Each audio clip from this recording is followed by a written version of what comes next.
صلو علی الحبیب.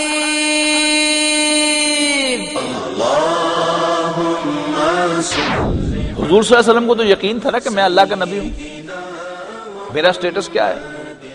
وَاعْلَمُوا أَنَّ فِيكُمْ رَسُولَ اللَّهِ. وہ قرآن جو تھا وہ براہ راست رسول اللہ صلی اللہ علیہ وسلم کے قلب پر نازل ہوا.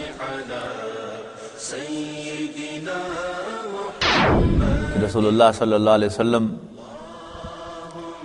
بچپن ہی سے اللہ کو خالق مانتے تھے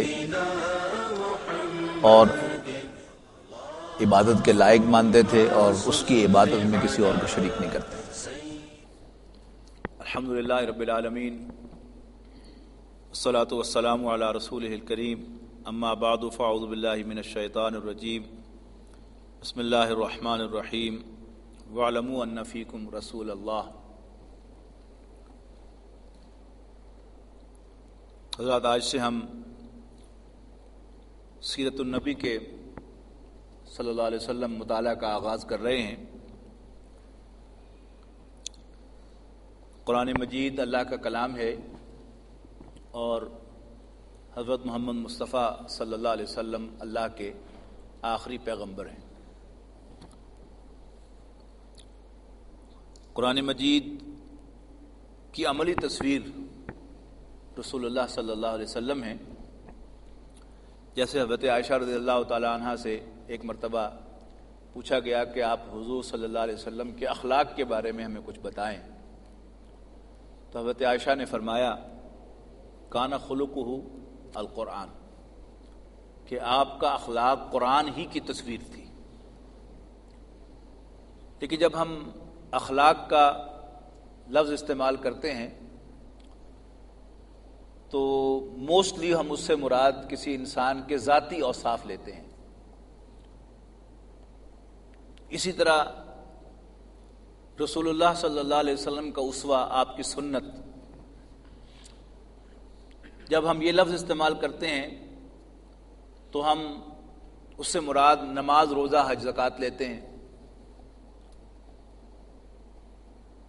حالانکہ حضور صلی اللہ علیہ وسلم کی زندگی میں عبادات کی ریشو اگر کیلکولیٹ کی جائے تو وہ شاید 20% سے زیادہ نہیں ہوگی. میرے کہنے کا مطلب یہ ہے کہ رسول اللہ صلی اللہ علیہ وسلم کی عمر مبارک 40 برس کی تھی جب آپ پر وحی کا آغاز ہوا،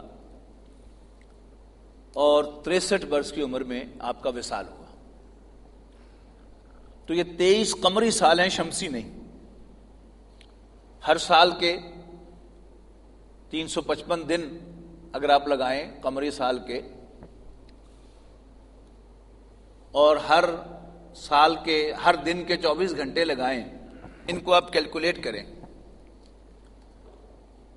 اور اس میں دیکھیں کہ رسول اللہ صلی اللہ علیہ وسلم کے معمولات کی ریشو کیا ہے، تو آن ایوریج 5-6 گھنٹے یا 4 گھنٹے، 4 سے 6 گھنٹے آپ لگائیں گے آرام کے اور ہوائج زندگی کے.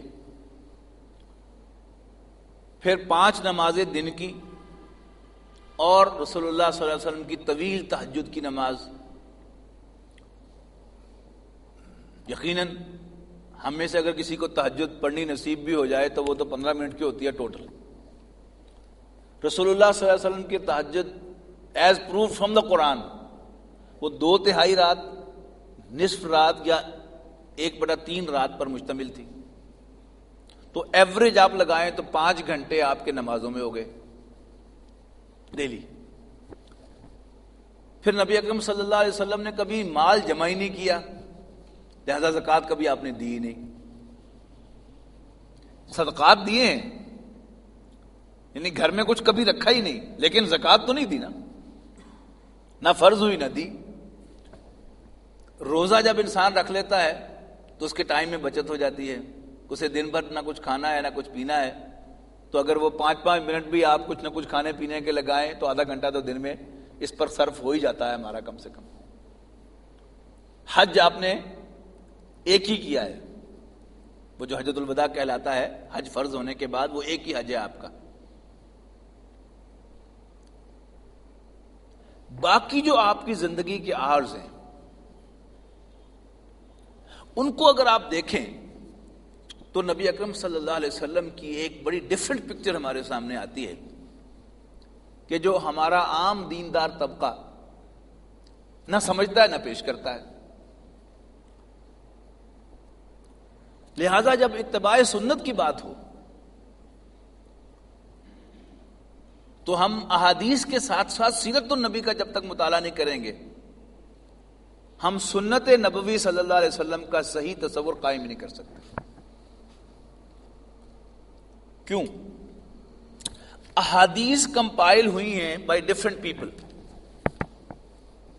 امام بخاری، امام مسلم، امام ترمذی اور دوسرے ائمہ، انہوں نے کمپائل کی ہیں احادیث، اور ہر شخص نے کمپائل کیا ہے ود ہز سبجیکٹیوٹی.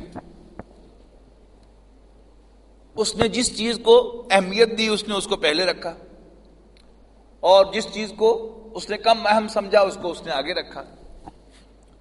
اور موسٹلی یہ احادیث جو ہیں یہ کمپائل ہوئی ہیں عبادات کے پرسپیکٹو سے. اکثر جو احادیث کی کتابیں ہیں وہ کتاب الصلاۃ سے شروع ہوتی ہیں، اور کتاب الصلاۃ میں سب سے پہلے نماز کی شرط کیا ہے؟ طہارت. اور طہارت میں موسٹ امپورٹنٹ کیا ہے کہ آپ طہارت کیسے حاصل کریں گے. اب اس کا ذریعہ بنیادی کیا ہے؟ پانی. تو بہت سی احادیث کی کتابوں میں سب سے پہلا باب جو ہے وہ باب المیاہ ہے، پانیوں کا باب. یعنی کون کون سے پانی جو ہیں وہ صاف ہیں، طہارت کے قابل ہیں، اور جو ان شرائط پر پورے نہیں اترتے وہ پانی پاک اور صاف نہیں ہے. کچھ حدیث کی کتابیں جو ہیں وہ کتاب ایمان سے شروع ہوتی ہیں، یعنی پہلا اس میں حصہ کتاب الایمان کا ہے، پھر کتاب الصلاۃ ہے، پھر آگے باقی عبادات کا ذکر ہے. اس کے مقابلے میں جب آپ سیرت النبی کی کوئی کتاب اٹھائیں گے جس نے رسول اللہ صلی اللہ علیہ وسلم کی زندگی کو یعنی ایک ہسٹوریکل آرڈر میں بیان کرنا اس کی مجبوری ہے، وہ سیرت کو بیان کر رہا ہے، لہذا وہ کتنا بھی سبجیکٹو ہو جائے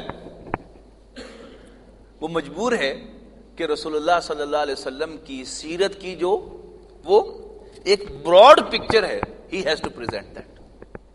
لہذا قرآن مجید کو سمجھنے کے لیے تو قرآن مجید تو حضور صلی اللہ علیہ وسلم کی پوری زندگی قرآن مجید کا عملی نمونہ ہے. تو قرآن مجید کے بہت سے حصے سمجھ میں آ ہی نہیں سکتے اگر حضور صلی اللہ علیہ وسلم کی سیرت ہمارے سامنے نہ ہو. یہ تو ہم سب جانتے ہیں کہ رسول اللہ صلی اللہ علیہ وسلم مکہ مکرمہ میں پیدا ہو. مکہ مکرمہ آج سعودی عرب میں ہے، یہ بھی ہم سب جانتے ہیں. سعودی عرب اس کے دو حصے ہیں. آج وہاں آل سعود کی حکومت ہے، لہذا وہ المملکۃ العربیۃ السعودیہ کہلاتا ہے، لیکن اصل میں وہ کیا ہے؟ وہ عرب ہے. عرب کے لفظی معنی ریگستان کے ہیں، ایسی جگہ جہاں کوئی زندگی کے آثار نہ ہو، نہ پانی ہو، نہ سہل زندگی ہو، تو وہ کیا ہے؟ وہ عرب ہے. انٹرسٹنگلی اللہ تعالیٰ کی چونکہ یہ پلاننگ میں تھا، رسول اللہ صلی اللہ علیہ وسلم کی پیدائش کا وہاں ہونا، جس کے لیے ایسے ساتھی درکار تھے کہ جو آزاد ذہن کے مالک ہوں، ان کے اندر غلامانہ ذہنیت نہ ہو. لہذا اللہ تعالیٰ نے اس سرزمین کو ریگستانی رکھا، یعنی اس کے بالکل دائیں بائیں، ایسٹ اور ویسٹ میں، نارتھ میں، یعنی نارتھ میں بھی اور ایسٹ میں بھی دو بڑی امپائرز تھیں. پرشین امپائر اس وقت کی سپر پاور تھی، اور رومن امپائر وہ بھی اس وقت کی سپر پاور تھی.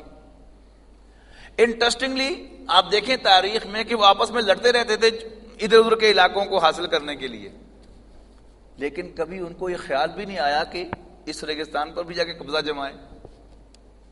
کیوں؟ انہیں یہ بینیفٹ سے زیادہ لائبلٹی معلوم ہوتی تھی، اور یہ اللہ تعالیٰ کا انتظام تھا کہ اس نے یہاں پر اپنے اس آخری نبی کو پیدا کرنا تھا، اور اس نبی کے مشن کے لیے ایسے لوگ درکار تھے کہ جو غلامانہ ذہنیت سے پاک ہو۔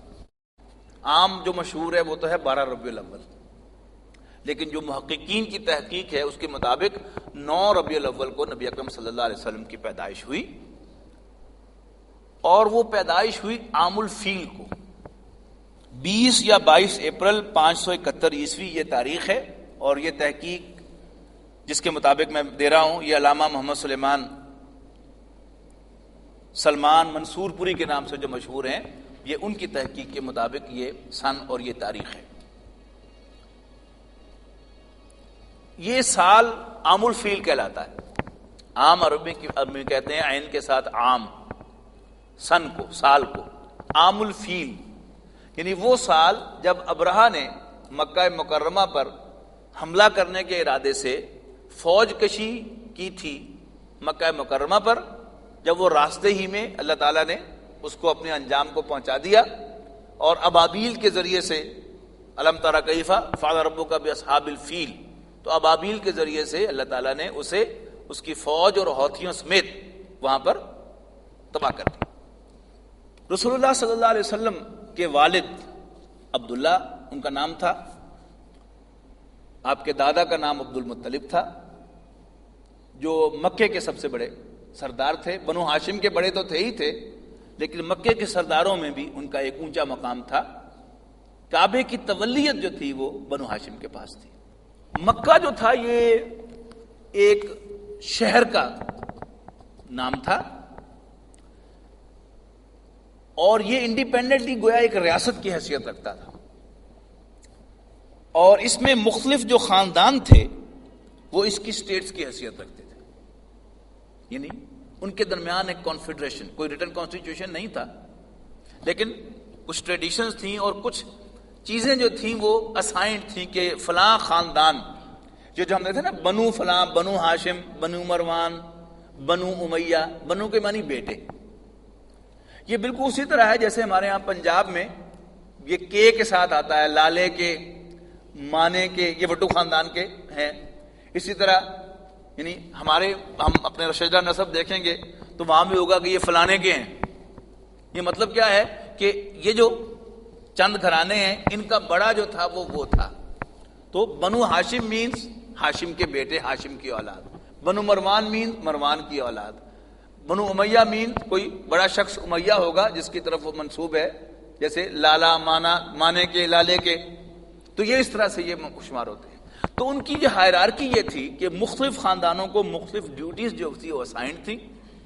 مثلا حضرت ابوبکر صدیق رضی اللہ تعالیٰ عنہ کا خاندان جو تھا، اس کے پاس جو دیت کے معاملات ہیں ان کا فیصلہ کرنا تھا، یعنی ایک شخص نے دوسرے کو قتل کیا ہے، چونکہ وہاں انسانوں کے درمیان ڈسپیرٹی تھی سٹیٹس کے اعتبار سے کہ یہ بڑا ہے یہ چھوٹا ہے، چھوٹے نے بڑے کو قتل کیا ہے، اب اس کا دیت کیا ہوگی اور قصاص کیا ہوگا، یعنی ایک کے بدلے میں 2 قتل ہوں گے یا ایک کے بدلے آدھے انسان کی دیت جو ہے وہ لی جائے گی۔ یہ ساری چیزیں جو ہے وہ حضرت ابوبکر کا خاندان طے کرتا تھا۔ سفارتی معاملات یہ حضرت عمر کے خاندان کے پاس تھے، یعنی نیگوشیٹ کرنا دوسروں کے ساتھ۔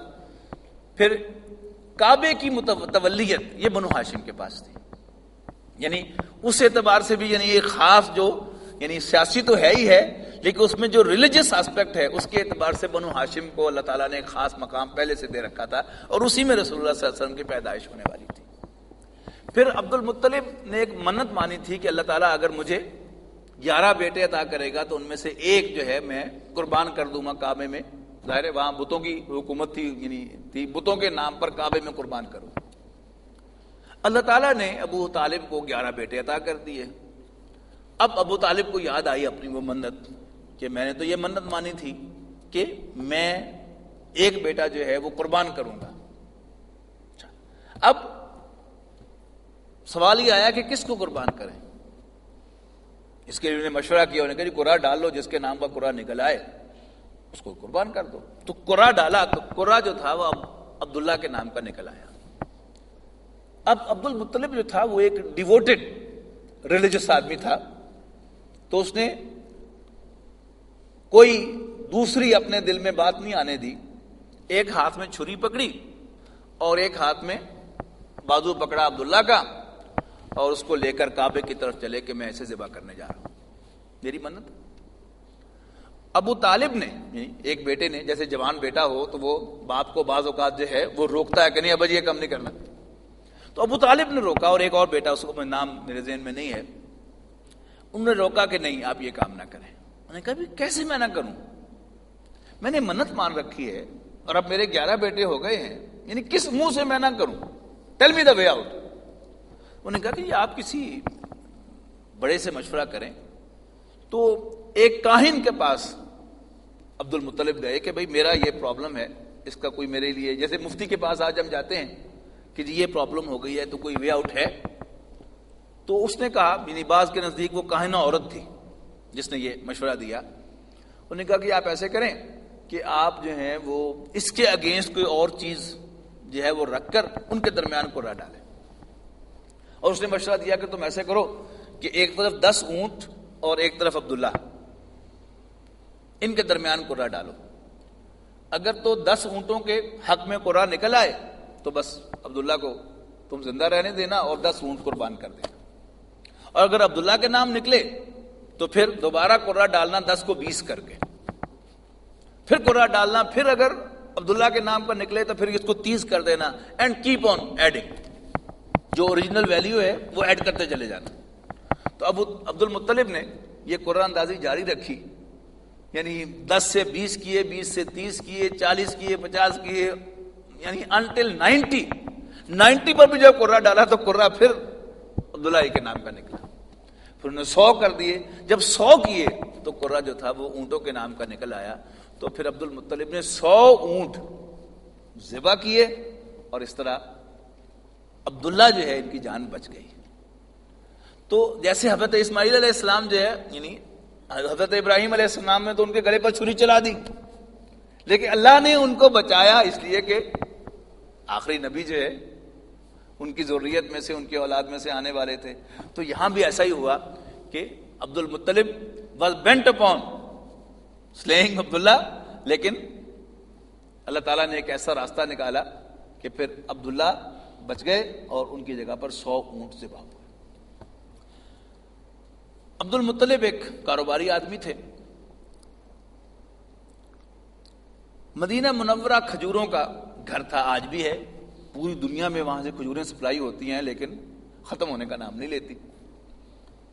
کتنے ہی حاجی، کتنے ہی عمرہ کرنے والے ڈھیروں کھجوریں لے کے آتے ہیں، اور رمضان میں 2-3 سال پہلے امریکہ میں نے رمضان گزارا تو معلوم ہوا کہ سارے امریکہ میں رمضان کے دوران تمر فرام مدینہ وہ سپلائی ہوئی لیکن ختم ہونے کا نام نہیں لیتی۔ اس وقت بھی کھجور سب سے اچھی اور وافر جو تھی وہ وہیں پر تھی، یعنی کھجور کی مارکیٹ وہی تھی۔ عبد المطلب نے اپنے بیٹے عبداللہ کو کھجوریں خریدنے کے لیے مدینہ منورہ، اس کا نام یثرب تھا اس وقت، بھیجا۔ وہیں پر وہ بیمار ہو گئے اور وہیں ان کا انتقال ہو گیا۔ ان کی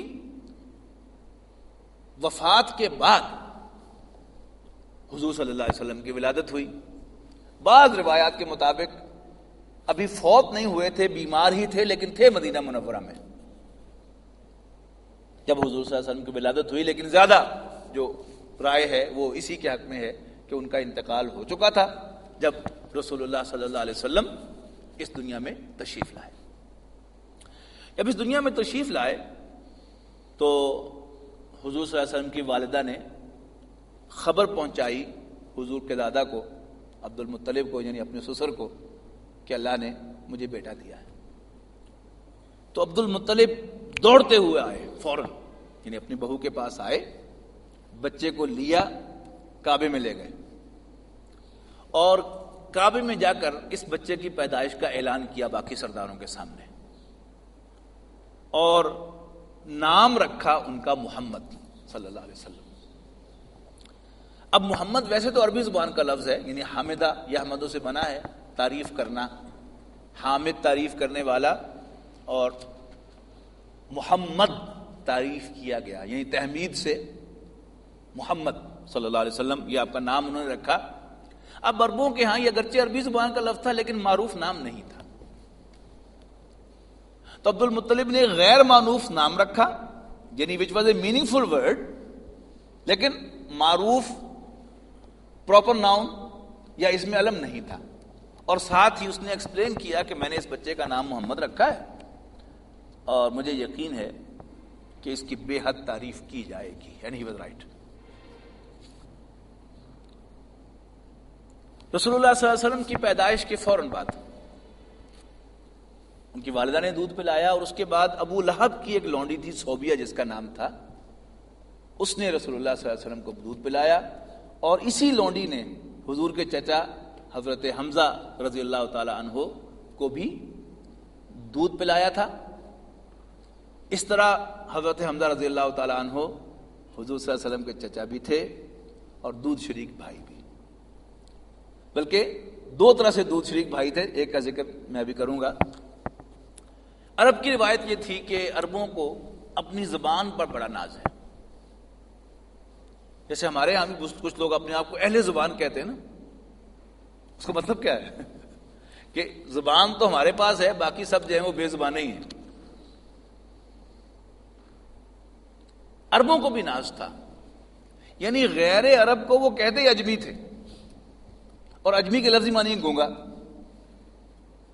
وی are the only ones who can speak. باقی ویسے بڑبڑاتے ہیں، بات کرنی انہیں نہیں آتی. اب اسی کریز میں ان کی روایت تھی کہ بچہ شہر میں بڑا نہ ہو، اس لیے کہ شہر اور خاص طور پر مکہ تجارتی مرکز ہے. اب تجارتی مرکز میں دنیا جہان سے لوگ آتے ہیں، اپنی اپنی زبان بولتے ہیں، اپنی نہیں بھی بولتے، یعنی کچھ نہ کچھ عربی میں منہ مارنے کی کوشش کرتے ہیں، تو آدھے سے زیادہ الفاظ تو وہ اپنی زبان کے بولیں گے. نتیجہ کیا نکلے گا کہ شہر کے لوگ جو ہیں وہ اوریجنل زبان برقرار نہیں رکھ سکتے. جیسے ہمارا معاملہ ہے کہ ذرا چار لفظ پڑھے نہیں تو یعنی 30% الفاظ جو ہیں وہ زبان پر انگریزی کے آنے شروع ہو جاتے ہیں، اور اوائڈ بھی کرنا چاہیں تو ہم اوائڈ نہیں کر سکتے. کئی دفعہ یعنی میرے ساتھ تو معاملہ پیش آتا ہے نا کہ وہ غیر راضی طور پر الفاظ نکل جاتے ہیں، اور پھر کچھ لوگ جو ہیں وہ اعتراض بھی کرتے ہیں، ڈاکٹر صاحب انگریزی بڑی بول دے. حالانکہ یعنی عام ماحول کے اعتبار سے دیکھا جائے تو یعنی بہت سی جگہ پر میں اپنے آپ کو روک رہا ہوتا ہوں، لیکن عام جیسے گفتگو میں ہم بولتے ہیں وہ تقریباً ایسے ہی ہے جیسے پنجابی ہے، اس میں انگریزی کے الفاظ استعمال ہوتے ہیں. تو عرب were very conscious about it. لہٰذا اس چیز کا سد باب کرنے کے لیے وہ بچے کو بچپن ہی سے امیڈیٹلی آفٹر برتھ وہ کسی گاؤں میں بھیج دیتے تھے، کسی دایا کے پاس، کہ وہاں پر وہ فاسٹر مدر اس کی پرورش کرے، وہاں پر وہ پروان چڑھے تاکہ خالص عربی زبان سیکھے. اب اس مقصد کے لیے حضور صلی اللہ علیہ وسلم کو قبیلہ بنی سعد کی ایک خاتون جن کا نام حلیمہ تھا ان کے حوالے کیا گیا. اب حلیمہ خود جو بیان کرتی ہیں قحط کا عالم تھا، بھوک اور افلاس ہر طرف چھائی ہوئی تھی، عرصہ دراز سے بارش نہیں ہوئی تھی، لہذا عام یعنی ریگستان کے اندر کہیں کوئی دور دور تک جھاڑی بھی نظر نہیں آتی تھی جہاں کوئی جانور جا کر منہ مار سکے. نتیجہ کیا تھا؟ جانور دودھ نہیں دیتے تھے، اور خود میری اپنی حالت بھی بہت کمزور تھی، اور میں کمزور سی گدی پر سوار ہو کر بنو سعد کی کچھ اور عورتوں کے ساتھ مکے کی طرف نکلی کہ ہم وہاں سے بچے جو ہیں وہ لے کر آئیں پالنے کے لیے. چونکہ میری گدی بہت کمزور تھی لہذا میں پیچھے رہ جا رہی تھی، اور عورتیں مجھے کوس رہی تھی کہ کیا کر رہی ہو تم، جلدی آؤ. وہاں عورتیں جو ہے مختلف گھرانوں میں گئیں، جہاں جہاں خبر ملی کہ کوئی بچہ پیدا ہوا ہے اس گھر میں گئیں کہ یہ بچہ آپ ہمیں دے دیں، مجھے دے دیں پرورش کرنے کے لیے. تو تقریباً ساری ہی عورتیں عبد المطلب کے پاس گئیں، لیکن جب پتہ لگا کہ اس بچے کا تو باپ نہیں ہے تو وہاں سے کھسک آئیں کہ یہاں سے ہمیں کیا ملے گا. باپ ہو تب وہ خوش ہو کر انعام و اکرام دیتا ہے. اوائڈ کیا ان سب نے. کہتی ہیں کہ سب کو بچے مل گئے. میں نے اپنے شوہر سے کہا کہ مجھے بڑا عجیب لگ رہا ہے کہ میں بچے کے بغیر جاؤں. میرا تو خیال ہے کہ وہی یتیم بچہ ہی لے لوں. میرے شوہر نے کہا کہ اچھا ٹھیک ہے. تو کہتے ہیں میں وہ بچے کو میں نے لیا، جو ہی میں نے گود لیا تو مکے کے اندر ہی مجھے احساس ہوا کہ کوئی تبدیلی میرے اندر آئی ہے. اور میں نے جب بچے کو اپنے سینے سے لگایا تو بچے نے پیٹ بھر کر دودھ پی لیا. یعنی وہی عورت کے جو اپنی کمزوری کا یہ اظہار کر رہی تھی کہ کوئی دودھ میرے پاس نہیں تھا اپنے بچوں کو پلانے کے لیے، ایک اور بھی یعنی فاسٹر چائلڈ ان کے پاس تھا. اور وہ کہتی ہیں کہ رات کو بچے بلکتے رہتے تھے بھوک سے، جس کی وجہ سے ہم بھی سو نہیں سکتے تھے. اور ان کا شوہر کہتا ہے کہ میں اونٹنی کا دودھ دونے کے لیے، تو اس کا بھی تھن بھرے ہوئے تھے اونٹ تھے، انہوں نے بھی پیٹ بھر کر دودھ پیا اور رات کو ہم سکون سے سوئے. اب جب واپس اپنے گاؤں آ رہے تھے مکے سے، تو اب یہ جو گدی تھی حضرت حلیمہ کی، اب یہ سب سے آگے تھی. اب وہ عورتیں کہہ رہی تھی باقی کہ کیا کیا تم نے اس کو، نہیں جیسے کہیں نا کوئی کچھ کہتی ہوگی کیا ٹیکا لگایا ہے تم نے اس کو، یعنی ہماری زبان میں یوں کہیں کیا کھلا دیا تم نے اس کو. وہ کہتی ہیں کہ میں نے محسوس کیا کہ یہ بچہ جو میرے پاس آیا ہے اس کی کوئی خاص برکت ہے کہ جس کا یہاں پر ظہور ہو رہا ہے. پھر جب آ گئے تو مختلف گھرانوں کی بھیڑ بکریاں چرنے کے لیے جاتی تھی، چرواہے لے کر جاتے تھے. حضرت حلیمہ کی بکریاں جو تھیں وہ پیٹ بھر کے آتی تھی، اور باقی جو تھے بکریوں والے وہ اپنے چرواہوں کو کہتے تھے کہ اور جہاں اس کے جانور چر کے آتے ہیں تم بھی وہیں لے جایا کرو، تمہیں جگہ نہیں ملتی. لیکن وہاں تو معاملہ کچھ اور تھا. پھر حضور صلی اللہ علیہ وسلم جب یہاں تشریف لے آئے تو اسی یعنی بنو سعد کے گھرانے میں ایک اور خاتون کے پاس حضرت حمزہ بھی آئے تھے اور یہاں انہوں نے پرورش پائی تھی.